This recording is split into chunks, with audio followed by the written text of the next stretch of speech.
No, they have other ways to annoy you. It was our teachers that would do it to us, not the students. Oh, So, really? yeah.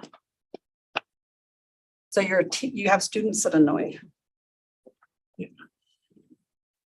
Go figure that one.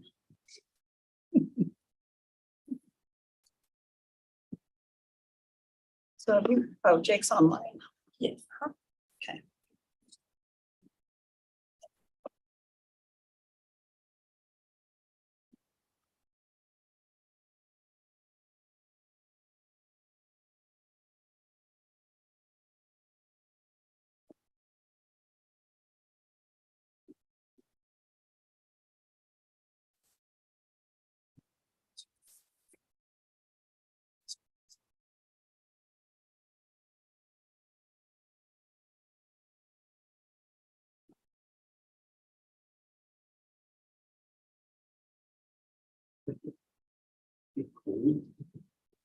My iPad does not recognize that I'm alive.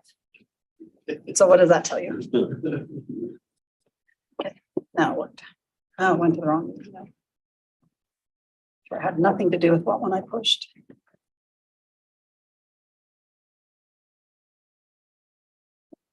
You want to run with this one? Yeah, I have this. Oh. I looked at all this stuff before, so it'll eventually.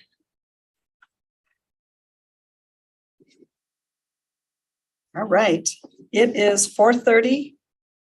And we will call to order the study meeting of the West Valley City Council. It is September 6th, 2022, and we are meeting in the multipurpose room of City Hall. We have everyone in attendance with Councilman Fitzmanu online and everybody else present. We have our minutes of August 23rd, 2022. Are there any comments or a motion on the minutes? Motion to approve. Second. Thank you. We have a motion and a second. All in favor, please say aye. Aye.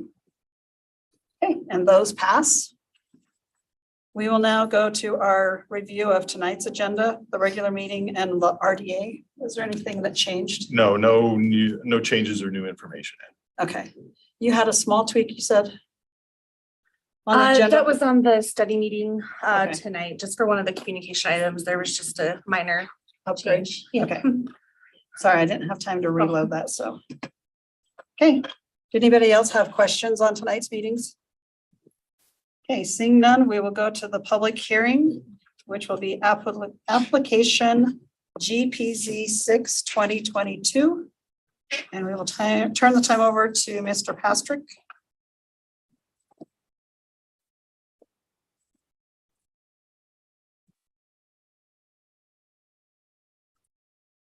Thank you, Mayor. So I'll share my screen here.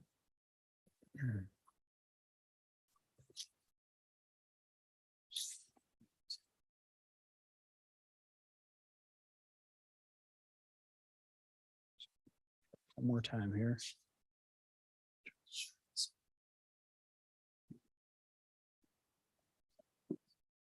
There we go.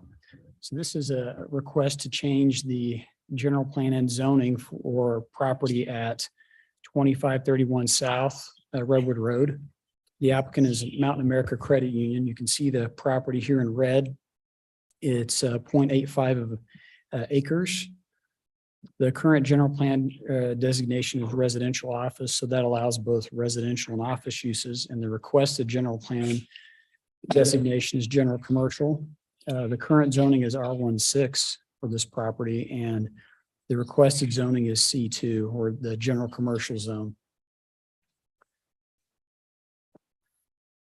I can get my, here we go. So here's just a close-up of the property. There is a home on the southwest corner, older home that's there, that if approved, the plan would be to demolish that existing home. And you can see there are the fourplexes across the street on the west side of Redwood Road. There's a duplex to the south. Then you have to the east is actually a church and some homes. And then there's an office building here on the north, on the north side of Warnock Avenue. This map here just shows the zoning. So the yellow would be the R16 zoning, the property, excuse me. Mouse is kind of touchy today. So the property outlined in red is the property in question. You can see the red areas of properties or properties that are zone C2 already to the north. Just a plat map of this parcel. You may recall this was, I think, within the last year or so, there was an alley along the east side of the property that was vacated. So half of the alley went to this property, then the other half went to the neighboring properties. So here are just a few pictures. You have, this is looking north along Redwood Road. So you can see the existing home on the property. This would be looking east along Stratford, which is the road on the south end of the property. Just the existing house. This is looking east along Warnock, which would be on the north side of the property. And then looking kind of to the southeast from the corner of Warnock and Redwood Road. Looking south on Redwood. And finally, this is the concept plan for this property. So Mountain America, their intention is to build a credit union branch on the property. And so again, this is conceptual. So if the zoning is approved, they would have to go through the site plan review process. And so and verify that they're meeting all the zoning requirements. One of the concerns that the Planning Commission brought up during the hearing with Planning Commission was the fact that you do have some residential neighbors. So their concern was for uses that might show up, say, down the road. So if for whatever reason, the credit union 10 years from now decided, this branch didn't work and you had some other use, they were worried about some of the maybe noisier or more intense uses allowed in the C2 zone. So they actually recommended a development agreement so that the zoning would be C2, but the uses would be limited to what's allowed in the C1 zone. And the reason for that, as opposed to just doing C1 zoning, is that the C1 zone has a higher landscaping requirement. And so that would allow them to still build to the C2 development or site plan standards, but use-wise would be limited to the C1 zone. So that was the recommendation of the Planning Commission. That summarizes this application. Okay, thank you. Turn it to the council for any questions, comments. Any responses from neighbors or comments? No, haven't received any phone calls or concerns from neighbors. So were there really like 10 parcels they had to put together, or was there just one owner?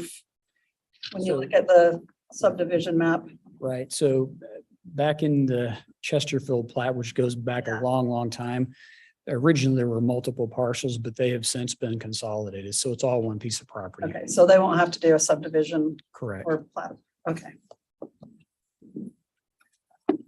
Okay. Seeing no, oh, never mind, one more question. So the conceptual site plan looks like they're not gonna have access to Redwood directly. It would be off of the north and south streets. Most likely. And so Redwood Road being a state facility, because there are the other options, UDOT likely will require that they have access along the sides.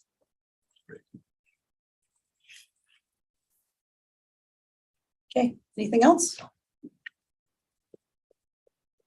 No hand from Jake? No. Okay, all right, thank you so much. Thank you. Okay, we'll move Sorry, on. I did have something. I was Okay, struggling with mute. In terms of scope citywide, are there other properties or has this particular issue arisen regarding the landscaping between C1 and C2? And I'm asking because in this climate of, looking at water-wise landscaping and other options, might that be something to consider for the C2 zone across the board, or what's the main reason for the difference in the landscaping requirement? Sure. So the C1 zone is what we call a neighborhood commercial zone, and there's much less of that in the city. The intent there is smaller scale residential, or smaller scale commercial that would be next to residential. And so it would be, smaller buildings, not as tall, maybe not as large of a footprint. And so the idea would be you have more landscaping just because it's you get because of that proximity to residential. It doesn't specify the type of landscaping. For example, like you don't have to have grass. It's just more the amount of landscaping on the site. So that's maybe the reason why, generally speaking, as you get uses or zones that are more intense, like industrial, they have lower landscaping requirements than say like C2 or C1. So as you get more intense, louder, noisier, longer hours, we tend to have lower landscaping percentages. And then the opposite's true as you get more restrictive. Okay, yeah, that makes sense. And with that explanation, I'm not strongly inclined to push for any changes anyway. So, yeah, thank you. Thank you. Thank you. All right, we'll move on to our resolutions. I go to resolution 22-140, and we'll turn the time over to Mr. Erickson. And he actually has two of them back to back.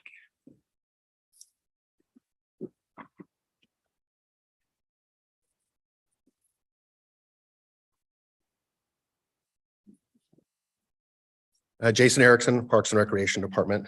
Thank you, Mayor and Council. So yes, for this first one,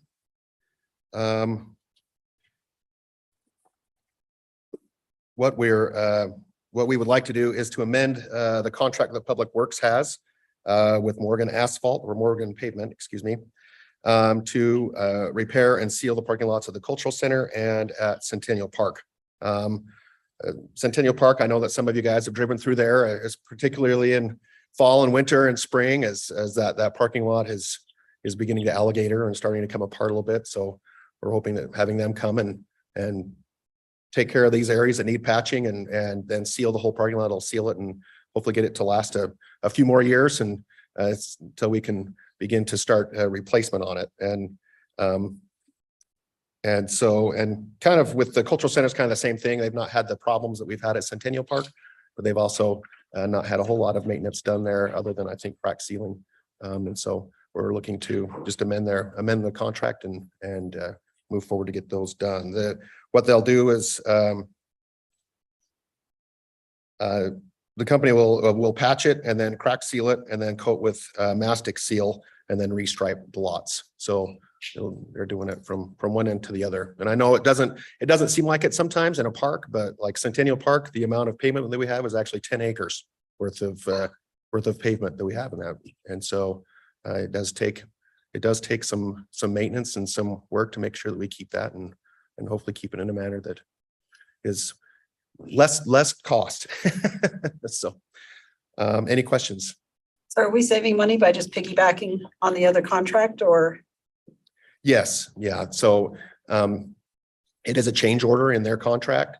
And so the contractor, usually they have line items that say this is what you have to be per square foot. The contractor usually hedges a little bit because they're changing stuff and he bid it a couple of months ago. And so, we didn't know what oil prices were going to do. And we don't know what oil prices will do next year if we want to wait, but we're hoping to get it done this year so we can not have the problems over the winter and have it degrade further. Okay, great. Any other questions?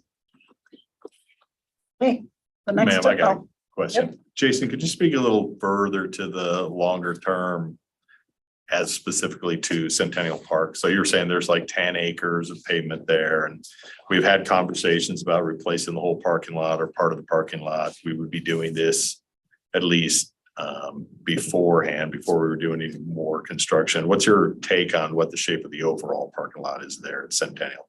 Are parts of it going to be salvageable for the longer term, a few years? Is the whole thing to be replaced? I think that by doing this, it'll definitely help a majority of the lot. There definitely are, in the coming years, we are going to need to grind out and maybe even get all the way down and replace road base underneath and do some overlays and stuff to get it back where it needs to go. But I would say probably a good half of it, I think is still savable. The skate park has only been in for what is that, 2016? So I don't know, they say not to do math when you're doing presentations, but 6 years, 7 years, right? So definitely that part is in fantastic shape, but and the west side is in a little better shape than the east side. So And basically just the parts that are used a ton. I mean, right there by the fitness center, isn't that the most used? Mhm, the main driveway and yeah, going into the where all the handicap stalls are in front of the fitness center. And then the lot that's to the south of the main drive there. Yeah, those are all pretty bad. Great. Okay, do you want to move along to resolution 22-141?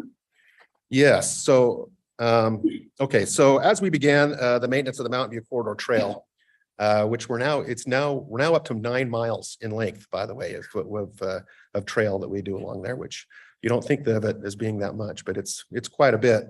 But what we noticed is that we didn't have some of the equipment that we needed. There's a lot of hills and things there. And so we've been kind of doing some research and trying to find equipment that's going to better work for us than our equipment that we have to maintain those things. So as we did that, we kind of, there were some that were really expensive, that are designed only for mowing on hills, but we decided on the Ventrac tractor system because it does increase on or it does mow on increased angles of hillsides, but it also we're able to put a bunch of attachments on the front of it that help not just in the trail maintenance, but we'll use them all throughout park maintenance. So with this, we're looking to purchase the Ventrac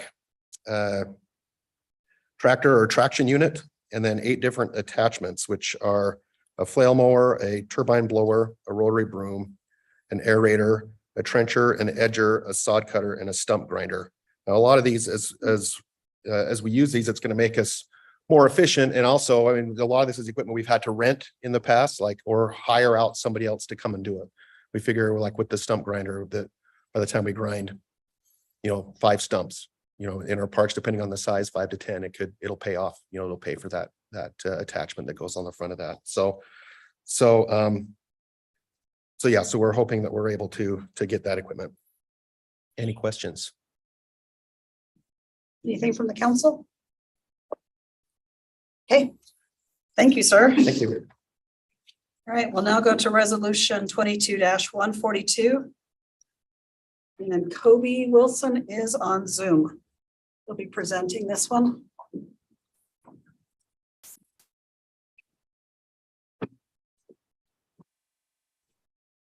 All right. Good afternoon, Mayor and Council. Good to be with you today. Today, I'm just bringing an interlocal agreement between us and Salt Lake County for additional funding for the Crosstown Trail. This segment of Crosstown Trail is from 2700 West to 3600 West. You've seen previously a federal aid agreement for some funding on this phase of the Crosstown Trail. We applied for some TAP funding in the past and received $600,000 originally and went back and got another $300,000 of TAP funding. So we have a total of $900,000 of TAP funding for this project.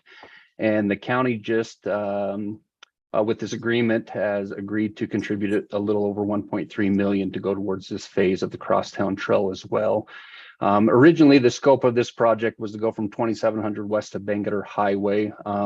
Given the upcoming changes to Bangerter Highway, we've decided to pull the limits back to 3600 West just until we have a better understanding of what's going to take place there, just so we're not ripping out new infrastructure when that interchange or frontage roads come through in the upcoming years. But yeah, that's essentially the purpose of this, is just to accept some money from the county to contribute towards our Crosstown Trail project. Okay, thank you. Any questions from council? Yes. Kobe, are we communicating with UDOT about our plans for the Crosstown Trail so that when Bangerter is reconstructed, that we can do that all at the same time and make it work for us too? Yeah, that's a great question. So this area of Bangerter is just in the environmental stages right now. So we are talking about active transportation and different items with Bangerter right now. Funding for this area is not really until 2028, but yes, we have monthly coordination meetings with UDOT, and some of these items are being discussed with UDOT as well. Yes.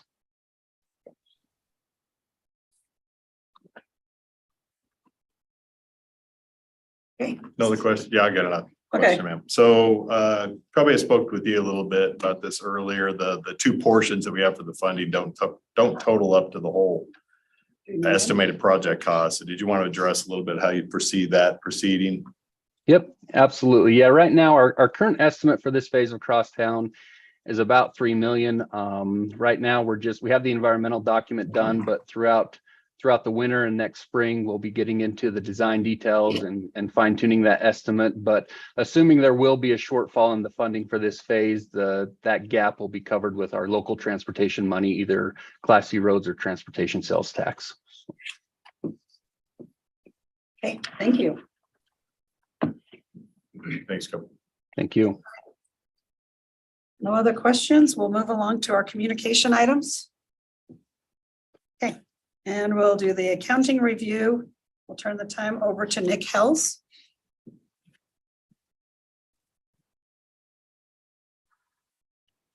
Good afternoon, Mayor and Council. I'm glad to be here. Nick Hales, Chief Accountant.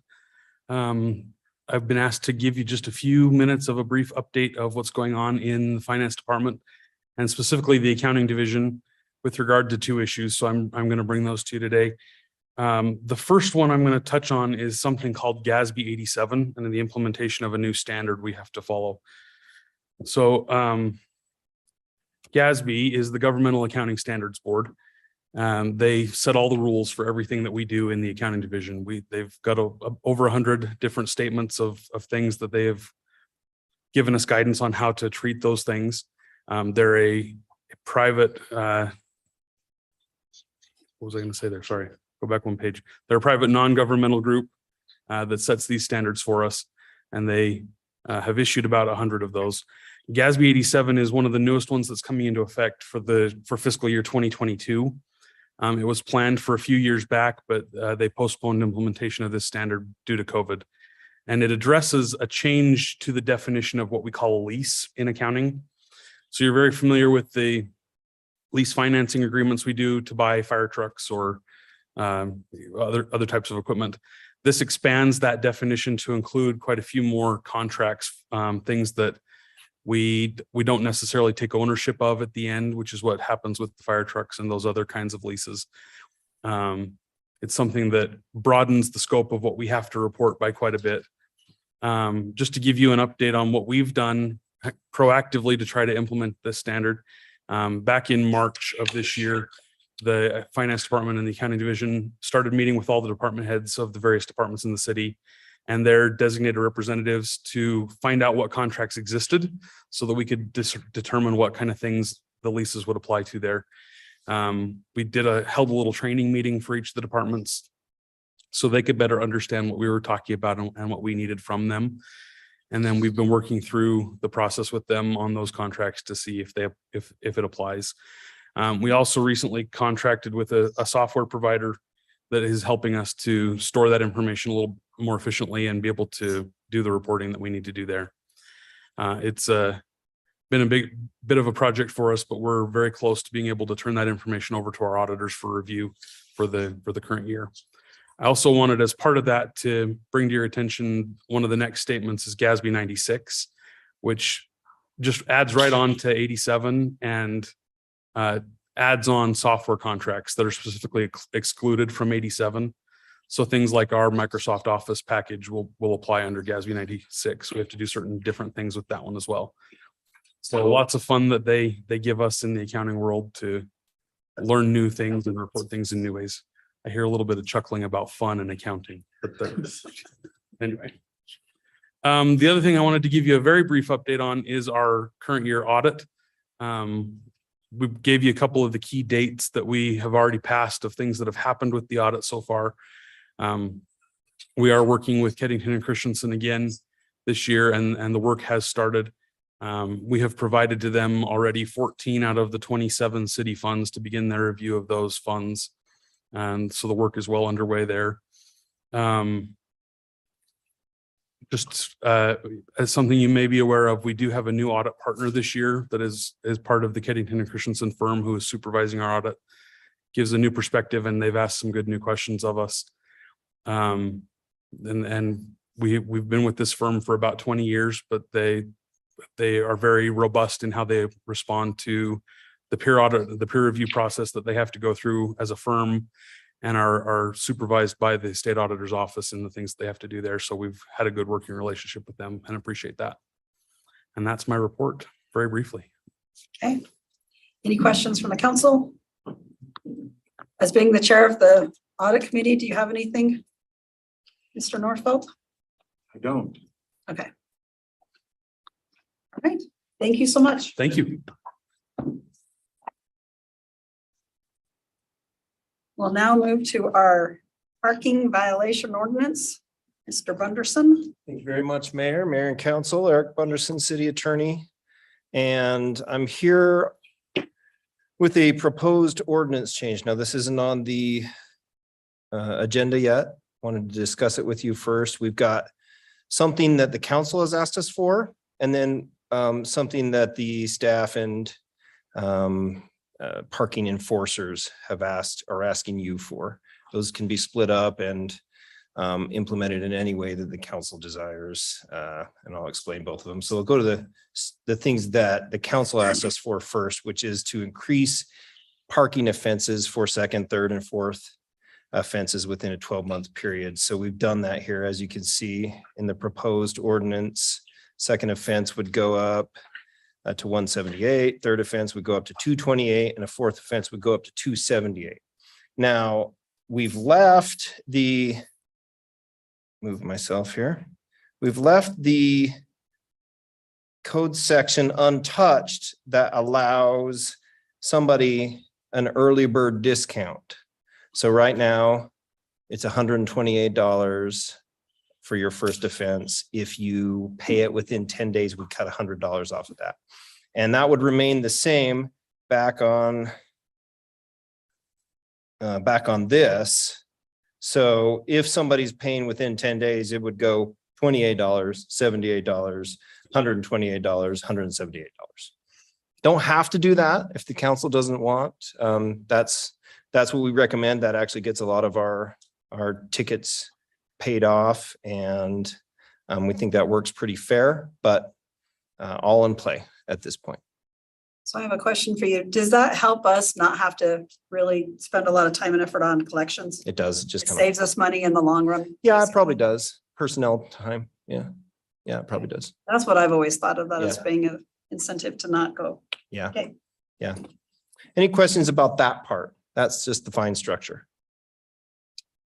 Where did we come with 128, 178? Just, to me, I would just round up 130, 180. That's a good question. I really don't know where those numbers came from. Part of it has to do with the fees for the service that Oh. provides this. That's why there's an 8 there instead of, so that we get a flat amount and the fees attached to it rather than us getting a non-rounded number as receipt. That's right. Okay. So the other thing that we're asking for is a result of this program being in place for the last couple years, and it's a little more complex than just the fees. One of the things that we've dealt with, as you've seen, as you've come to our homeless task force meetings, is that we really struggle with the motorhomes parked throughout the city. And we would like to make our ordinance stronger in terms of being able to ticket and eventually move the motorhomes that are around town. And so what we're posing in subsection 2 here, as you can see it, is we just say, unless you're actively engaged in loading and unloading the motorhome or trailer, it's a violation of our ordinance. So again, that's a proposal, direct result of what we've been dealing with over the last couple of years in terms of homeless, well, I guess motor homes, I shouldn't say homeless, but motor homes throughout the city that are being used as sort of permanent residents parked on our streets. So that's the reason for that one. So how do we accommodate the person that has the motor home out in front of the house on the road all day? They work on it for an hour, they do laundry for an hour, they come back and work with it an hour. Yeah. How do you get parking to not just sit there and wait for them to go in the house and then nail them with the ticket? And That's why we changed it to this. that's exactly right. Yeah. Yeah, that's the trick. And that's really the trick. And that's why we're bringing it here, not as a proposed ordinance, but for a Right. discussion item for you guys. Because that's kind of a policy decision that you have to make. Do you balance the problems that we have with that other problem? It's the dilemma, right? Yeah. So So the That's ones something- we're having problems with, are they just moving them throughout the city? So 24 hours here and then 24 hours there, so we can't nail them. we chase them throughout the city. We do. And it works okay, but it could work a lot better if we had this particular tool to do it. The problem we've run into is that they are figuring that out when we go and we stop them and talk to them. They know that they've got 24 hours and then they got to move to another place and then they got 24 hours there and then they move to another place. Right.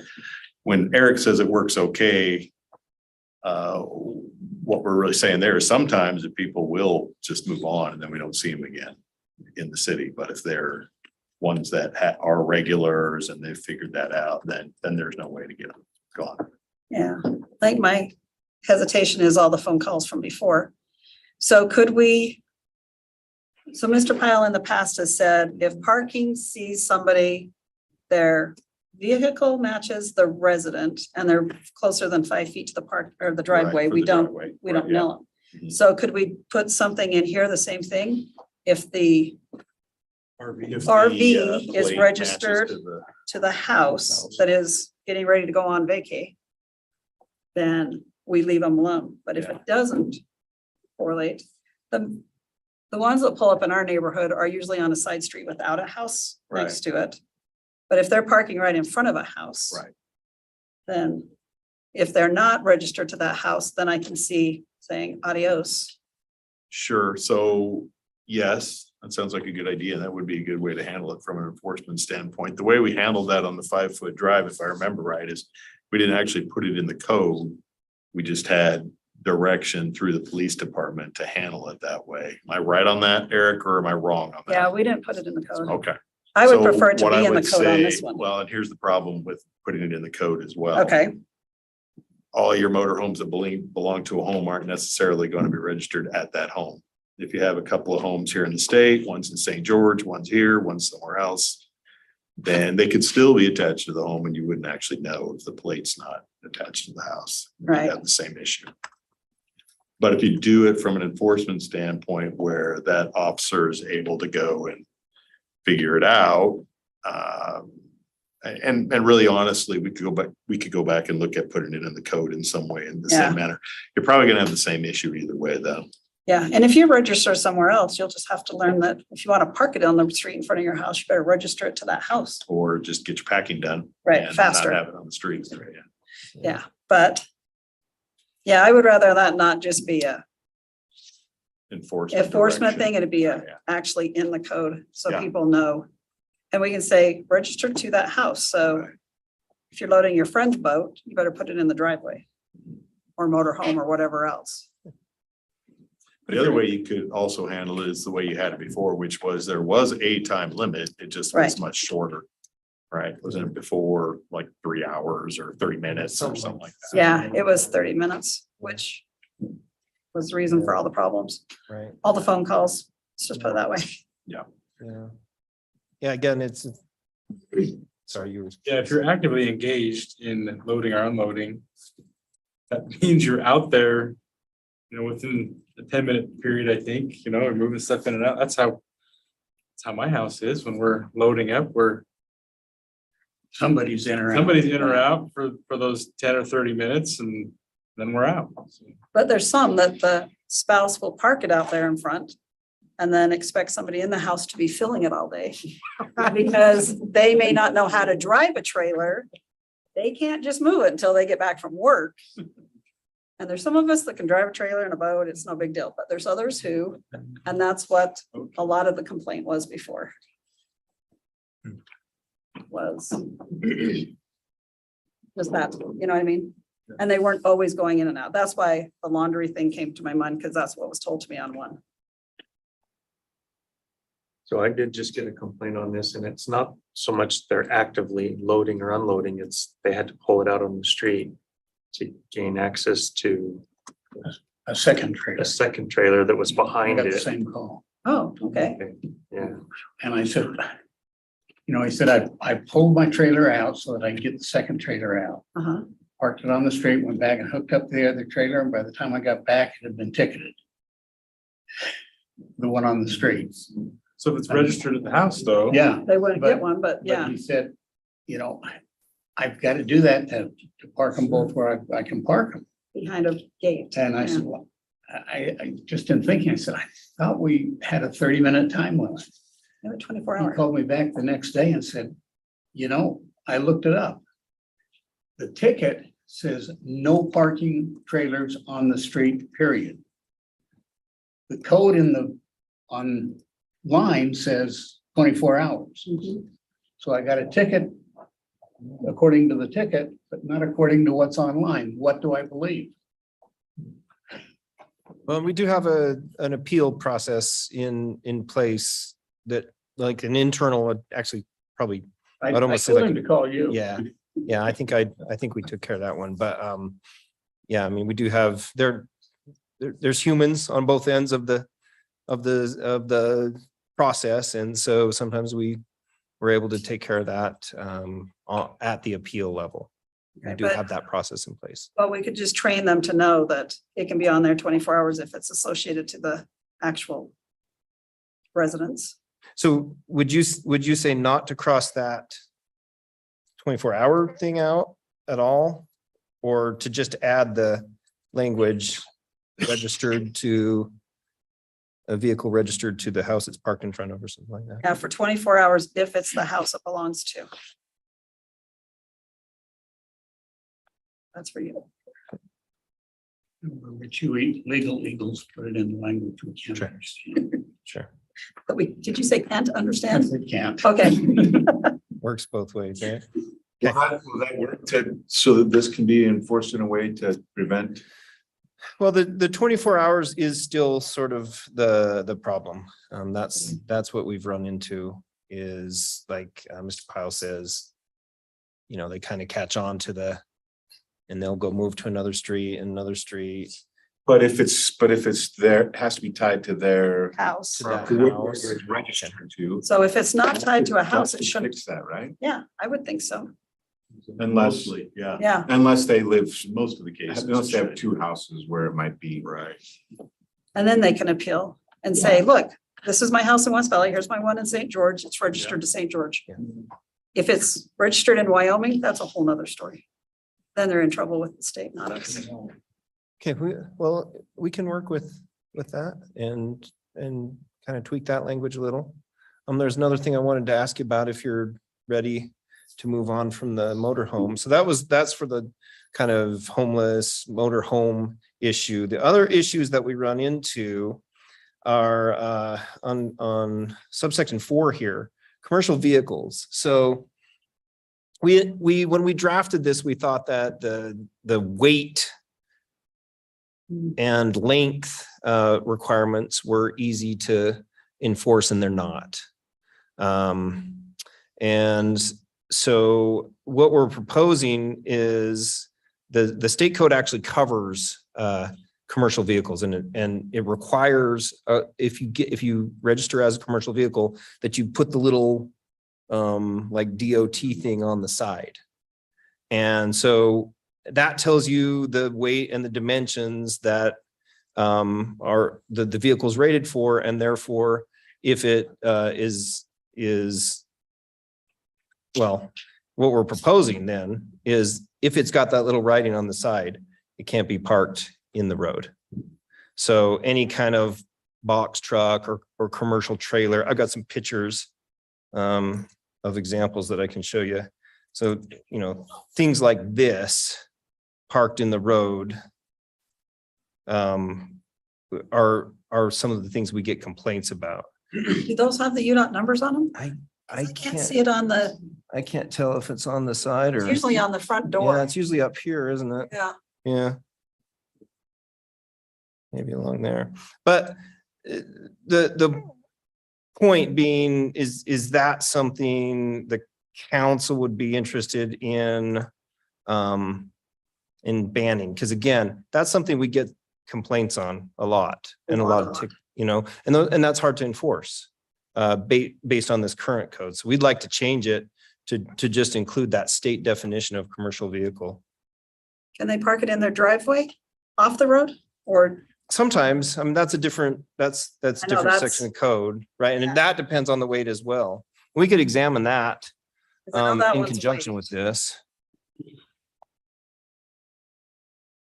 If we go with the state code, then they need to have that UDOT decal on on their vehicle.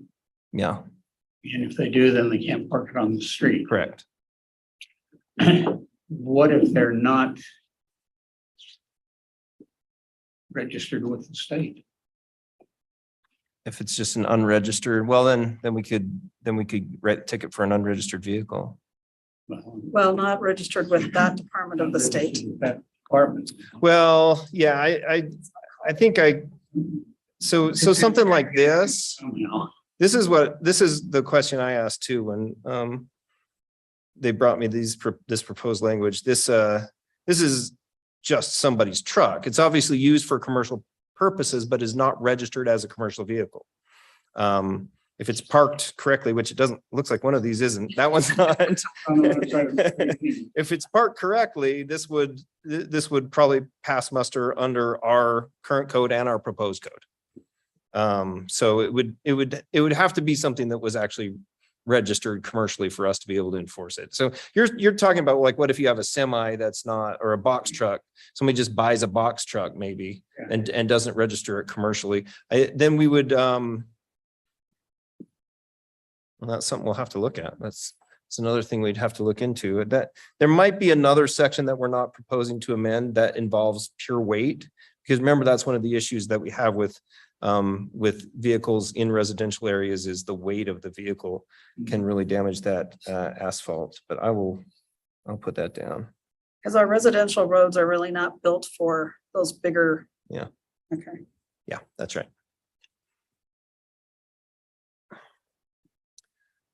So that's our proposal. What I can do is tweak some of the language. I can look into that other issue about the heavy vehicles that are not registered and bring it back to the council. I'm unfamiliar with all of this, so the state definition of commercial vehicle does include language about this decal that we're talking about, or is it based on just weight and dimension? Yeah, like in order to register as a commercial vehicle, you have to get that information Good. on the side of the truck or the car. Okay.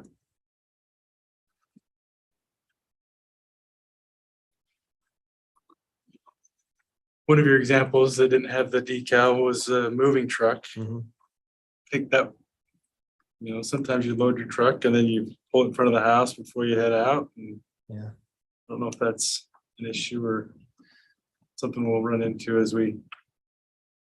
I don't know.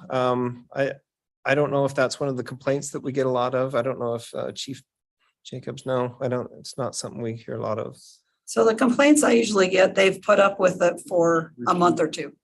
Not just, there's a moving truck in front of this house today. Yeah. We've been trying to negotiate around this truck parked right on the corner for months. Yeah. And they'll go ticket them and then they'll be gone for a week and then they're back the next week. Yeah. Yeah, and for sure, I mean, we'll get this ready to be implemented, the fine structure as well. So I'll turn this around quickly and come back in front of you with the other stuff. And again, you don't have to do any of it. We're asking for the commercial and the motorhome stuff and the parking offenses, the council's was at the council's request. So we'll make those changes and we'll come back. Okay, Any other questions? okay, thank you. We'll now move on to the council calendar. Any questions or comments on that one? Okay. New business, potential future agenda items. Anybody have anything they would like to ask?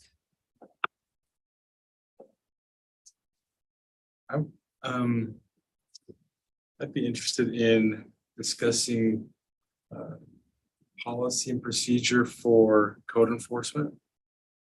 And what they what their procedure is and how they make their decisions of notice versus violation, all from start to finish, hearings, all of it. Okay,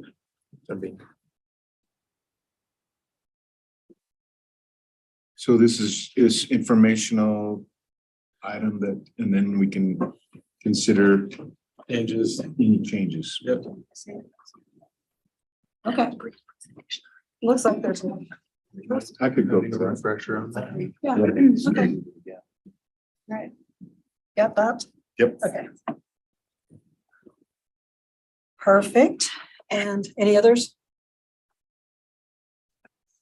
Okay. Council reports. Anybody have anything? Okay. Potential, do we have a need for a closed session? No, ma'am. Okay. And one last motion then. Okay. All in favor, say aye. Aye. We are adjourned. And even though Jake's clocks were never right, I do kind of miss him. I always